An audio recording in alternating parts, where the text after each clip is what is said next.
Hi everyone, welcome back to my Sunday vlog, or really my Sunday vlog. Today I'm not going to be sharing something too personal.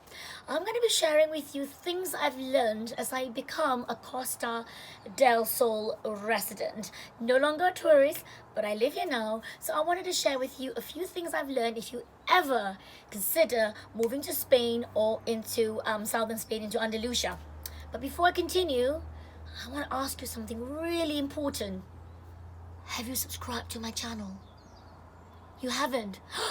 Oh, madre, oh, madre. Mi Dios. Please subscribe, okay? I would love to hit 1,000 subscribers. I'm just about 120 or 40 odd short of subscribers to hit that 1,000 magic mark, whereby I can get a big medal. No, I won't. Anyway, so hit the subscribe button when you're done watching this, and don't forget to click like and comment and tell me what you think. Anyway, let me get back to the few things I've learned since I moved to Costa del Sol. Now let me start by talking about food. Okay, food. I love food, so I'm gonna start with food.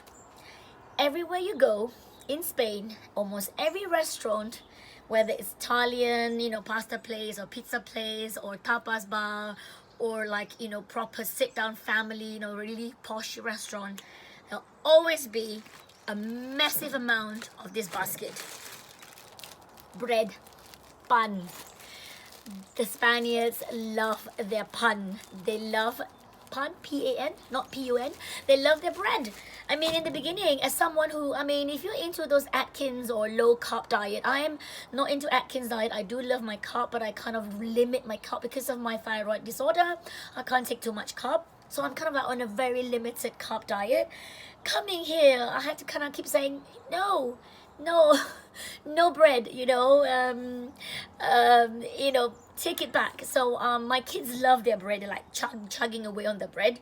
But yeah, if you're not into lots of bread, you're not into all these carbs, into the wheat product with this gluten stuff, this might be a little bit troublesome for you to kind of get used to. And of course, when you have a lot of bread, they eat, they drink it almost copious amount of olive oil. So for example, in Andalusia, the very famous breakfast that I've fallen in love with is pan con tomate, which is toasted bread and liberally sprinkled with olive oil, and then you put this smashed tomato on your bread with a bit of salt. And recently I have added aguacate or avocado to my dishes, so that's my breakfast sorted. So they love their bread, they love their olive oil.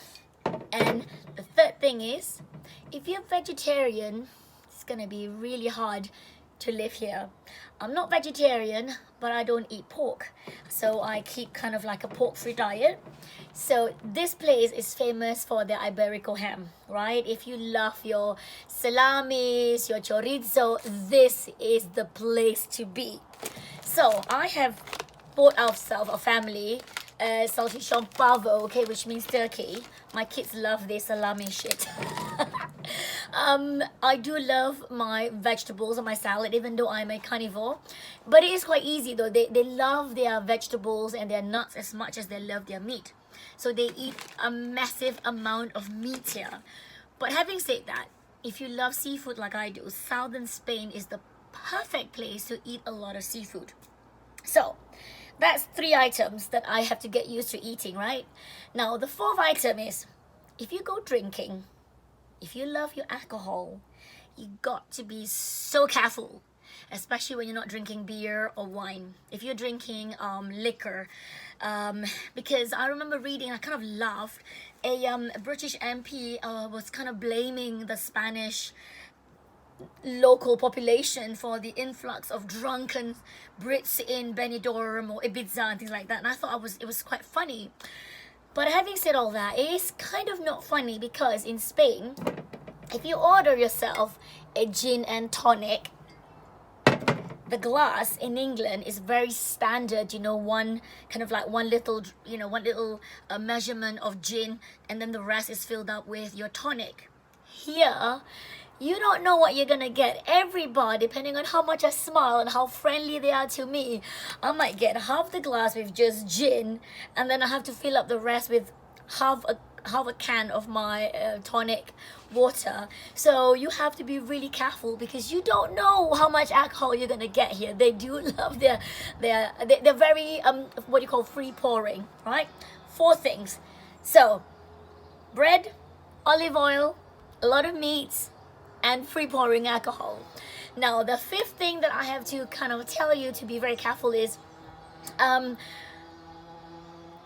their car park spaces here are really small, especially older buildings, the older kind of like, you know, underground parking, because the Spaniards tend to drive a lot smaller cars in the past, not so much now in this Costa del Sol where lots of people drive bigger cars, you know. No, I personally have driven my MPV, my 7-seater from London, so it's a really long, big car. And I get my British friends asking me like, how the hell do you dare to drive your big car into the parking lot? And I'm like, I'm a good driver, right? So I've got a friend who just bought themselves a kind of like CRV, you know, Hondas, because they live up in the mountains. And I tell them, why don't you park in the car park with me? You know, it's only €1, whatever. They will rather drive around and find themselves on-street parking because they're too scared to drive into the shopping, into the parking lot. And they say to me, that a lot of my Spanish friends say to me, here we don't really care about cars. You know, you can see all the Spanish cars are banged up, scratched up, you know, all over. I mean, coming from Singapore, which is the world's most expensive place to own a car, people in Singapore are so in love with their cars. They really look after their cars. You know, it gets polished and waxed, and they get really agitated and jittery if their car has a scratch. And I'm like, yeah, I don't really care. You know, people have scratched my car. I don't scratch people's car. I'm really nice. But one time where it was so tight in London, I had to unfortunately scratch someone's car, and I actually paid for that repair. But anyway, here, you know, if you don't know how to drive really well, if you're not really good at your peripheral vision, it's gonna be hard to drive.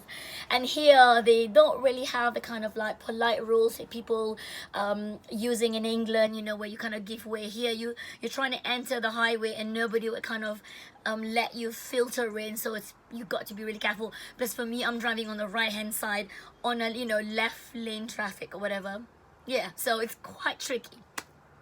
And the other thing in Costa del Sol you got to be aware of is, I think everybody kind of makes a joke about this, that mañana attitude. You know, in some ways I kind of like it. I'm so used to being rushed in Singapore and being rushed in London, and then I come here and it's kind of like, shh, relax, you know, relax. And it's like, you know, in Dutch, I remember the Dutch telling me rustig, rustig, me sort of relax, quiet, relax. So if you're not into all this relaxed attitude, you know, you're gonna get all really stressed out because the paperwork takes forever, everything takes forever.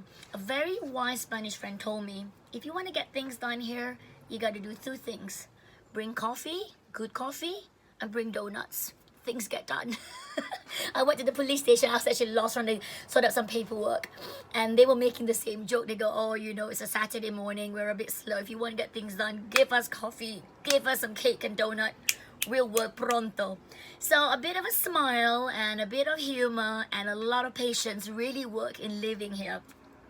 Now the other thing I'm gonna tell you, and this is something I've got to learn to really kind of like I know it kind of disappointed me that when I came here in April to start looking for a house, and then recently, it bloody pours here. When it rains, it pours. Okay, Costa del Sol, or it's called the Coast of the Sun. Of course, it's famous for about almost 280 days of perfect sunshine. In the summer, I was told it gets about 40-45 degrees. It gets absolutely hot in the summer. But right now, winter, it is about 16 degrees right now. I'm just wearing a thin tank top, really thin. And the sky is blue behind me. The ocean is calm. But in this week, for about 3 days, it rained non-stop, like pouring rain. Not the kind of pitter-patter rain I'm used to in London, but the kind of rain I'm used to living in Southeast Asia, like torrential, kind of like almost, you know, biblical rain, and people, you know, you get flooding everywhere. The mountain starts to slide down, you know, I mean, not mountains start to slide down, but you know what I mean. You know, there's a lot of mudslides in Marbella and Estepona further down. Even in Malaga, there was like traffic chaos because it was a lot, because it's a mountainous area, so you got the dips in the roads and in the valleys, so it gets flooded. When it rains, it pours. So these are the things you need to know when you move here. That is not always going to be perfect sunshine, and you're going to get very drunk and alcohol if you don't take care, and you're going to get very bloated if you're not used to carb heavy diet. And if you're vegetarian, whew, I wish you well. You're going to be having to stick to just salads when you come here. They don't really do a lot of vegetarian or vegan dishes, so wish you a lot of luck. Anyway, if you got any more lists to add, if you live here or if you're from the northern Spain, you're an expatriate, and if you live somewhere else, tell me what you learned moving wherever you move to. I would love to hear from you, and I'll see you next week.